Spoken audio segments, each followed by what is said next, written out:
All right, it's Halloween night. I'm out here running around the lake. Most Americans are out there trick-or-treating with their kids. I'm 37 years old. I've been single for a good portion of my adult life. I'm training. I'm on a mission. I'm on a mission to run the Boston Marathon. I actually spent most of the day working at the Jungle Movement Academy, working with kids. It was a great day.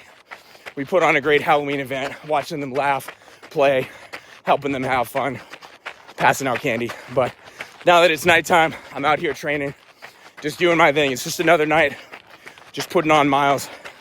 I'm not trying to set any records. I'm not really going for any specific pace. I'm working on my aerobic development. These are miles that virtually nobody's gonna see. There's almost no one out here, but it matters to me. So there's no fans out here. Nobody's cheering me on. Nobody's gonna tell me after 1 3-mile lap around the lake, nice job, Ryan. Let's go for 2 laps. Nobody's counting. I could quit at 1 lap if I want. It's not gonna matter to anyone. Most of the rest of the world is out there trick-or-treating, spending time with their families. I live 2,000 miles away from, my parents, my brothers. I'm on a mission. I'm on a mission to run this Boston Marathon. So these miles matter to me because I set a goal for myself to qualify for the Boston Marathon. I didn't make it for 2027, 2026. We're going for 2027.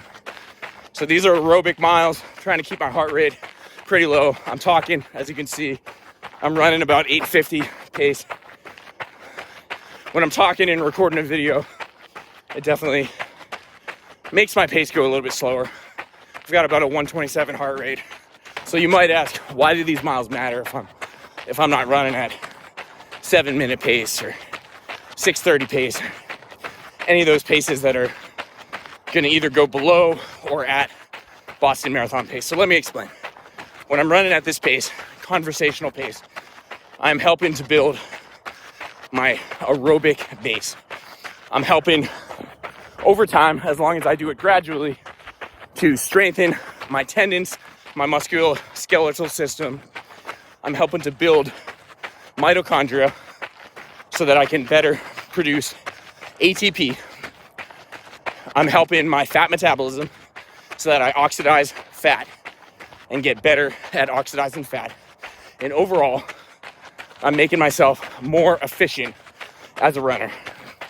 This also helps my recovery, because if I tried all the time to run at tempo, threshold pace, or do track workouts all the time, I would eventually get overuse injuries. And as a more experienced runner, I've learned this the hard way in the past. You can't just run fast all the time. Even when you look at some of these big superstar runners on YouTube, like Nick Bare, Jeremy Miller, Kate Miller Fit, all these other people that I look up to, they might look like they're running tempo or threshold pace all the time because they're posting 6 minutes, 7 minutes, 7:45, all these fast paces for even longer distances. But that's because they're at a different level. They're faster than me, and I can't play the comparison game. So if you're a newer runner, or if you're a bigger runner, or any of these different levels, be proud of yourself that you've decided that you're going to join kind of an elite level of people that show up every single day. It doesn't matter if you're showing up and you're running 6-minute pace or if you're running 12-minute pace. What matters to me when I meet a new runner is, are you showing up consistently? Are you putting in the work consistently? That's what matters.